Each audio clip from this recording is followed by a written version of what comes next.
এবং আপনারা নিজেরা এখানে টেন্ডারবাজি করেন, নিজেরা এখানে চাঁদাবাজি করেন, নিজেরাই এখানে আপনারা লাইসেন্স খুলে বসছেন। পৌরসভার কর্মকর্তা কর্মচারী আমি আপনাদেরকে বলছি, আপনাদের উপরে মানুষ ত্যক্ত, আপনাদের উপরে মানুষ বিরক্ত এবং আপনাদের উপরে মানুষ ক্ষুব্ধ। পৌরসভার প্রত্যেকটা আমি নাম ধরে বলতে পারতাম, আমি নাম ধরে বলবো না। এখানে কর্মকর্তা আছেন, এখানে এই 4-5 জন কর্মকর্তা আছেন, এখানে বাড়িঘর বানাই ফেলছেন, বালিশ খাতা নিয়ে চলে আসেন, এখানে একদম পৈতৃক সূত্রে আপনারা চাকরি বানাই ফেলছেন। কাউকে ছাড় দেওয়া হবে না। এবং আপনি যদি জনগণের প্রতি কমিটেড না হন, আপনি যদি এখানে কোনো ধরনের অবৈধ অর্থের সন্ধানে আপনি থাকেন, তাহলে আপনার জন্য এখানে চাকরি করা শুভনীয় না। এবং আইনগত যে ব্যবস্থা আছে আপনাদের বিরুদ্ধে, সেই ধরনের আইনগত ব্যবস্থা নেওয়াই সমীচীন।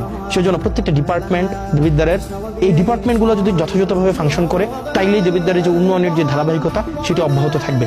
কিন্তু কোনো ডিপার্টমেন্টে যদি কোনো অফিসার অসৎ উপায় অবলম্বন করে দুর্নীতিগ্রস্ত হয়, সেক্ষেত্রে সম্ভব না। তো প্রিয় দেবিদ্বারবাসী, প্রিয় বাংলাদেশবাসী, আমাদের যে কমিটমেন্ট আপনাদের কাছে আছে, প্রত্যেকটি অর্থের হিসাব, প্রত্যেকটি অর্থ যেন যথাযথ জায়গায় বিনিয়োগ হয়, প্রত্যেকটি উন্নয়নমূলক কার্যক্রম যেন অব্যাহত থাকে, প্রত্যেকটি টিআর খাবিখা যে বরাদ্দগুলো আছে সেগুলো যেন জনগণের কাছে যথাযথভাবে পৌঁছে যায়, সেই জিনিসটি আমরা নিশ্চিত করব।